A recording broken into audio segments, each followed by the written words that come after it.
আজকে কথা ও কাহিনী আমাদের আজকে গন্তব্যস্থল হচ্ছে কালচার মোড় এবং লিচুবাগান।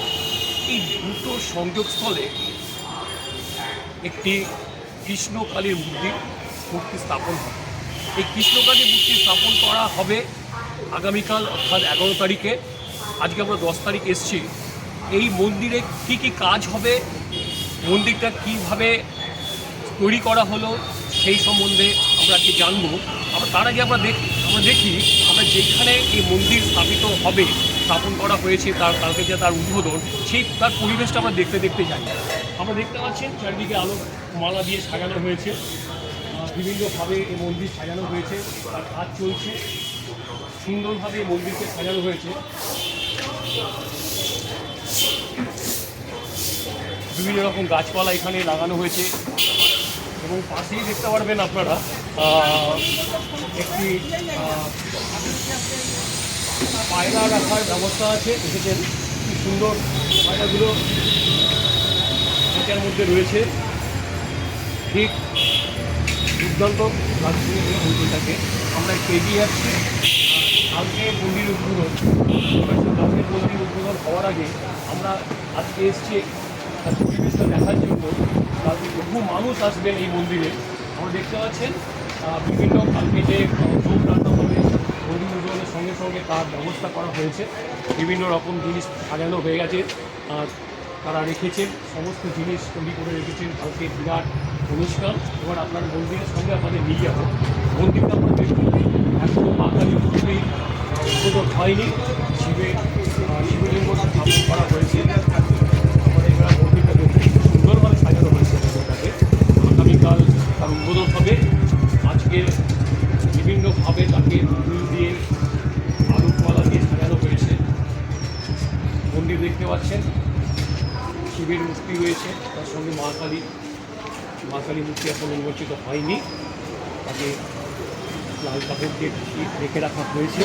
এরপর কালকে যে উদ্বোধন হবে সেই ব্যাপারে আমাদের এখানে বহু মানুষ আছে যারা এই মন্দিরটা তৈরি করার পেছনে রয়েছেন।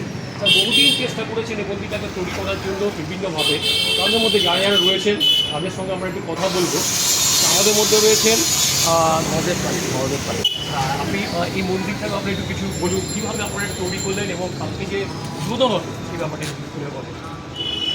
আমরা যখন হচ্ছে যে কোভিড-19-এর সময় কঠিন অবস্থার মধ্যে যে আমরা অতিবাহিত করছিলাম, তখন আমরা এক জায়গায় সঙ্গে করতে পারছিলাম না।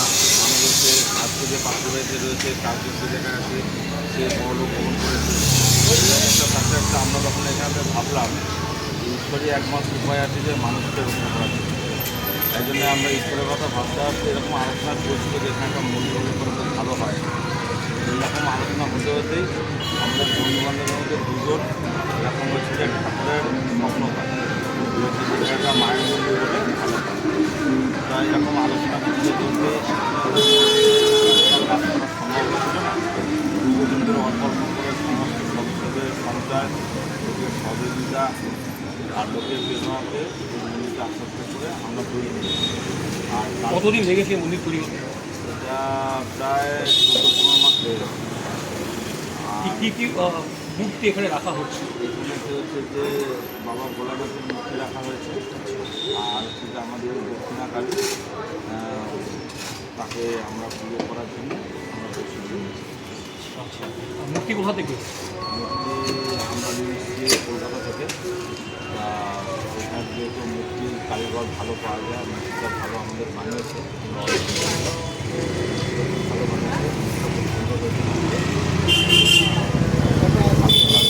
উদ্বোধন হবে।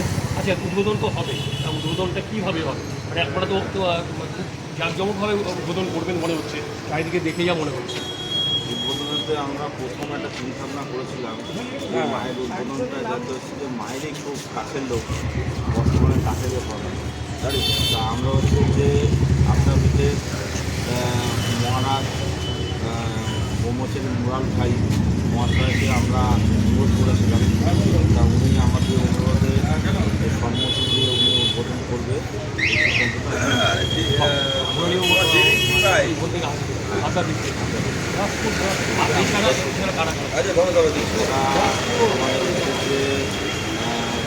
হচ্ছে যে ধর্মপাগলার মন্দির হচ্ছে যে প্রতিষ্ঠাতা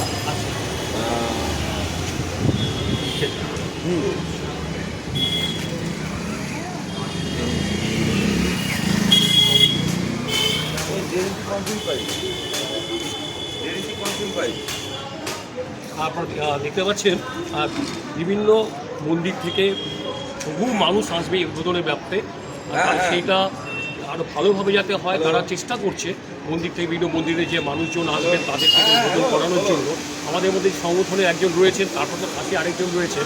এবার তারা ঠিক কারা কারা আসবেন সেটা বলছেন। তার আগে ওনাদের তো আজকে অনেক কাজকর্ম রয়েছে, সেই কাজকর্ম করার ব্যাপারে ওনারা ব্যস্ত হয়ে যাচ্ছে মাঝে মাঝে। সেই জন্য আমরা চেষ্টা করছি আপনাদের একটু আরেকটু ভালোভাবে জেনে নিয়ে ওনাদের কাছ থেকে আরও সুন্দর করে জেনে নিয়ে সেটাকে আপনাদের কাছে বলার জন্য আমাদের মধ্যে রয়েছে বিশ্বজিৎ দত্ত, তিনিও আছেন। তিনি ওনাকে ডাকবো একটু, ওনার তার মাঝখানে একটু দেখে নিই, ওনাকে ডাকছি। তার আগে উনি বলে নিই কারা বিশিষ্ট হচ্ছে যে ধর্ম পরিবারী ধর্মপাগলা মন্দিরের প্রতিষ্ঠাতা দীঘাতে এবং সারা ভারতবর্ষব্যাপী যত মন্দির আছে তার উনি বিশেষ ব্যক্তি পরিচালনার ক্ষেত্রে ডক্টর গোপাল ক্ষেত্রী মহাশয় উনি আছেন। আর আমাদের মধ্যে উপস্থিত থাকবেন হচ্ছে যে আমাদের বর্তমান সাংসদ দমদম লোকসভা কেন্দ্রের অধ্যাপক সৌগত রায় মহাশয় এবং উপস্থিত থাকবেন বর্তমান অর্থমন্ত্রী মহাশয় এবং উপস্থিত থাকবেন আমাদের অঞ্চলের অতিরিক্ত দমদম পৌরসভার প্রধান মাননীয় বিধান বিশ্বাস মহাশয় এবং পৌর পারিষদগণ এবং আমাদের যে পৃষ্ঠপোষকতা যে আমাদের সমস্ত ব্যাপারটাকে পরিচালনা করার জন্য যে আমাদের উৎসাহ দিয়েছে তিনি হচ্ছে যে আমাদের প্রাক্তন চেয়ারম্যান কল্যাণ। আমরা এই সকলের প্রচেষ্টা সকলের সহযোগিতা আজকে আমরা মন্দিরটা প্রস্তুত করে তার উদ্বোধনের অন্তিম লগ্নতে আমরা পৌঁছেছি।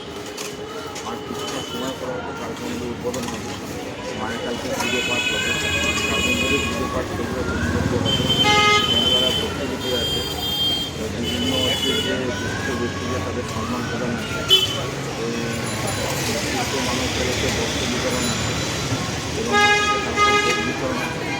এবং শুক্রবার 12 তারিখ সমস্ত এলাকার সকল মানুষের জন্য ভোট বিতরণের ব্যবস্থা করা মানে খুব বড় আয়োজন।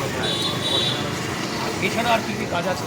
এছাড়া আমরা বস্ত্রদানের জন্য ভাবছি যে আমাদের মন্দিরের মাধ্যমে কোনো হচ্ছে যে যারা দুস্থ পরিবার নিতে পারছে না তাদের যাতে বিয়ের জন্য আমরা সাপোর্ট করতে পারি বা দুস্থ মানুষের পাশে সামাজিক বিয়োগী কাজকর্ম করতে পারি সে ব্যাপারেও আমরা চিন্তাভাবনা করেছি। মানে ঈশ্বরের সেবার সঙ্গে সঙ্গে মানুষের সেবাও আমরা একটা দেখতে চাইছি। মানুষের সেবা করাও যে একটা আপনাদের কাজ, সেটা তো রয়েছে। আর এবার এই ঘটনাটা হচ্ছে আপনার শিব মন্দির বা কালী মন্দির স্থাপন করলেন, ঠিক আছে, এইবার এরপর থেকে কী কী কাজ হবে? এরপর থেকে মন্দিরে যেরকম হচ্ছে যে নিত্য পুজো হবে দুপুরবেলা, বিকেলবেলা বয়স্ক মানুষরা যে ভক্তি গান গাইতে পারে, তাদের 7 বছর বয়স হয়ে গেলে পরে মানুষ হয়ে যায় দুর্বল, তার চাকরি জীবন অবসর হয়ে যাওয়ার পরে তখন সে বাড়িতে চাকরি আনন্দের থেকে অবরুদ্ধ হয়ে যায় টেনশনে বন্ধুর মতো। তাই আমরা চাইছি যে সমস্ত মানুষকে মন্দিরে নিয়ে এসে সন্ধ্যাবেলা একটু ভক্তি গান হোক, তারা একটু ভালোভাবে যাতে থাকতে পারে, সমাজের সঙ্গে যাতে তাদের সঙ্গে একটা যোগাযোগ ভালো থাকে। এরকমভাবেই আর কি সকালবেলা পুজো অর্চনা হলো, বিকেলবেলা ভক্তি গান হলো, যে কোনো অনুষ্ঠানকে ভালো করে পুজো হলো, মায়ের সবাইকে বিসর্জন করা হলো। শুধু দেবালয়ের বিগ্রহের মধ্যে না, মানুষের মধ্যেও যাতে বিরাজ করে সেই কাজটাও আমরা করবো, মানুষ করতে পারবো নানান রকমভাবে দেখবো, আমরা চেষ্টা করবো মানুষকে পরিষ্কার করতে পারবো। দারুণ বলেছেন। উনি শুধু মন্দির স্থাপনটা শুধু ধর্মের জন্য নয়, মানুষের কাজের যাতে এটা লাগতে পারে, যেহেতু যারা অংশগ্রহণ করে তাদের মানে সময় মানে প্রচুর সময় থাকে, তারা ঘরের মধ্যে বন্দি থাকে, এই মানুষগুলো যাতে এই মন্দিরে এসে তাদের এই কাজের সময়টাকে, ওই অবসর সময়টাকে তারা কাজে লাগাতে পারে সেই ব্যবস্থা করছে। এবার আমরা একটু কথা বলে নেব বিশ্বজিৎ দত্তের সঙ্গে। তাকে সে এই ব্যাপারে প্রচণ্ড আগ্রহী। আর এই মন্দির তৈরি করার পেছনে তার অবদানও মনে হয় কম নয়। তাকে জিজ্ঞাসা করবো এই মন্দির তৈরি করতে গিয়ে তাকে কী কাজ করতে হয়েছে, কীভাবে সে এভাবে সাহায্য করেছে। আমাদের অনেকেই করতে হয়েছে, কারণ মন্দিরটা তো আমাদের একদিনের অনেক সময় লেগেছে। মন্দিরটা অল্প অল্প করে জোগাড় হয়ে এর দান এইভাবে মন্দিরটা তৈরি হয়েছে, এইভাবেই হয়েছে। সবারই অবদান আছে, তো আমার নয়, আমাদের এখানে যে কয়েকজন এখানে আমরা মেম্বার আছি, একটা সংগঠনের তরফ থেকে মন্দিরটা করা হয়েছে। সেই সংগঠনে যারা যারা আছে তারা সবাই কষ্ট করে আজকে এই জায়গাটা কাজ করছে। আর এই মন্দির তৈরি করতে বহু মানুষ আপনার সঙ্গে চলে এসেছে। আচ্ছা, একটা প্রশ্ন আছে, আপনাদের পাশেই তো অরবিন্দনগর আছে, তার সেখানে তো শিব মন্দির আছে। আর এই মন্দির তৈরি করার কোনো কারণ ছিল কি তাহলে? না না, সেরকম কোনো কারণ নেই। এখানে মন্দিরে তো কিছুদিন আগে সহযোগ মালিক বললো যে আমাদের একটা চিন্তাভাবনা ছিল, এখানে একটা জায়গা ছিল, জায়গাটার মধ্যে তো মন্দিরটা তৈরির জন্য আমরা সবাই আগ্রহী ছিলাম। এইভাবেই হয়ে গেছে মন্দিরটা। তারা আপনারা শুনলেন আমাদের এখানে যে ওখানে মন্দির হয়েছে, এখানে মন্দির আছে, সেই নিয়ে আমাদের কোনো ইচ্ছে নেই। মন্দির সব জায়গায় মন্দির এখানে সুবিধা হবে, সামনে হবে, তারা সেটাই যাতে পুজো করা ব্যাপার। আর মন্দির আমরা যেভাবে পারি দেখছি সামনের দিন আরও কত ভালো করে করছে। শিবরাত্রির সময় তো বিরাট ভিড় হবে। হ্যাঁ, শিবরাত্রির সময় তো আশা করি, প্রথম বছর আশা করি প্রচুর ভিড় হবে। সেক্ষেত্রে আমরা কীভাবে কী ব্যবস্থা নেবো না নেবো সেই সবই আমাদের চিন্তাভাবনার মধ্যে এখন দিয়েই আছে। সামনের দিনে যাতে মন্দিরটা আরও ভালো, আরও সুন্দর, আরও সুস্থভাবে করা যায়, সেটাই চিন্তাভাবনা। তাহলে আপনারা শুনতে পারলেন যে এই মন্দির করার পেছনে কারণটা কি। এখানে একটা সুন্দর পরিবেশ তৈরি করা এবং তার সঙ্গে সঙ্গে সন্ধ্যাবেলা একটা পুজোর ব্যবস্থা রাখা। প্রত্যেকটা মন্দিরে দেখবেন সন্ধ্যাবেলা একটা সুন্দর আরতির ব্যবস্থা থাকে। ওরা চেষ্টা করছেন, সেটা প্রথম একটু অসুবিধা হবেই, আর সেটা কাটিয়ে উঠে ওরা সেই জায়গাটা মন্দিরটাকে একটা সুন্দর জায়গায় নিয়ে যাবে। তাই আপনাদের কাছে অনুরোধ, যারা এই মন্দিরে পুজো দিতে চান, এই কালচার মোড় যে দুটো ডিপোটা আছে, সেই দুধের ডিপোর কাছে লিচু বাগানের একটি মোড়ে এই মন্দিরটা স্থাপন হয়েছে। আগামীকাল উদ্বোধন হবে। আপনারা শুনলেন কারা কারা আসবে কালকে উদ্বোধনে। সেই মানুষগুলো আসবে, আপনারাও আসুন। দুদিন ধরে ভীষণ ভালো রকমভাবে আয়োজন করা হয়েছে, এত সুন্দরভাবে আয়োজন করা হয়েছে। আপনারা সেই সময়টা আসবেন। আপনারা আচ্ছা বলছি, পুজোটা ঠিক শুরু হবে কখন? সকাল 9টা থেকে। 9টা থেকে পুজো শুরু, 2-2:30টায় মনে হয় যজ্ঞটা শুরু হবে, মায়ের বক্তব্য। আচ্ছা, সাধারণ মানুষ কি পুজো দিতে পারবে? সবাই দিতে পারবে। কেউ যদি মনে করে সকালে পুজো কাজে দিয়ে যাবে, দিতে পারবে। কারণ কালকে তো আমাদের এখানে 10 জন পুরোহিত পুজো করবে। সামনে একটু গ্যাদারিং হবে, আর আমাদের জায়গাটা সেরকম বড় নয়, তো ওইটুকুনির মধ্যে সে থাকবে, দাঁড়াবে, দেখবে, পুজো সবই করতে পারবে। 3 দিনে মাথা মালা করার পর কালকে ব্রাহ্মণরাই পুজো করবে। এবার আপনারা তারপর থেকে আপনারা নিজেরাও পুজো করতে পারবেন। দেখুন অনেক সদস্য এখানে দেখতে পাচ্ছেন, তোমরা অনেকে দাঁড়িয়ে আছে। আপনার নামটা বলুন। আমার নাম করেন নমস্কার। আর আপনি দেখলাম তো মানে কালকে মনে হয় বস্ত্রদান হবে, সেই ব্যাপারে আপনি কুপন দিচ্ছিলেন। অ্যাকচুয়ালি আমরা সবসময় মানুষের কথা চিন্তা করেই এগিয়ে চলেছি। আমরা চেষ্টা করি যে আমরা মানুষের মধ্যে যাতে নিজেদেরকে প্রতিষ্ঠিত করতে পারি, মানুষ যাতে আমাদের ভালোবাসে, আর মানুষের ভালোবাসা যাতে আগামী দিনে আমরা এগিয়ে যেতে পারি। কিছু দুস্থ মানুষ আছে, একটা শুভ দিন যেদিন আমাদের এই মন্দিরটা উদ্বোধন হবে, কিছু মানুষের হাতে যদি আমরা কিছু পরিধান তুলে দিতে পারি, তাতে আমাদের যারা পরিচালন বোর্ডের কমিটি আছে তারা খুব আনন্দিত হয়। সাধারণ মানুষ তাদের কাছে একটা শাড়ি তুলে দিতে পারছে, এটা আমাদের কাছে খুব গর্বের বিষয়। আমরা চাই সাধারণ মানুষও আমাদের মধ্যে এই মন্দিরের মধ্যে একাত্মভাবে মিশে চলবে।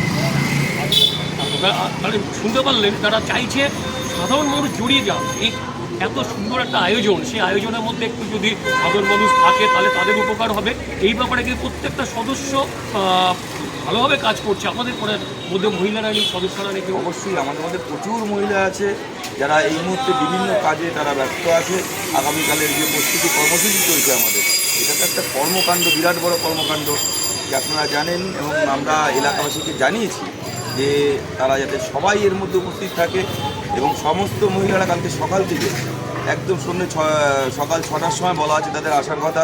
সকাল 6টার থেকে রাত্রি 10টা, 10:30, 11টা যতক্ষণ আমাদের এই কর্মকাণ্ড চলবে, তারা সবাই উপস্থিত থাকবে আমাদের এখানে। তাহলে আপনারা সব শুনতে পারলেন। এবং আশা করি আপনারা কালকে আসবেন।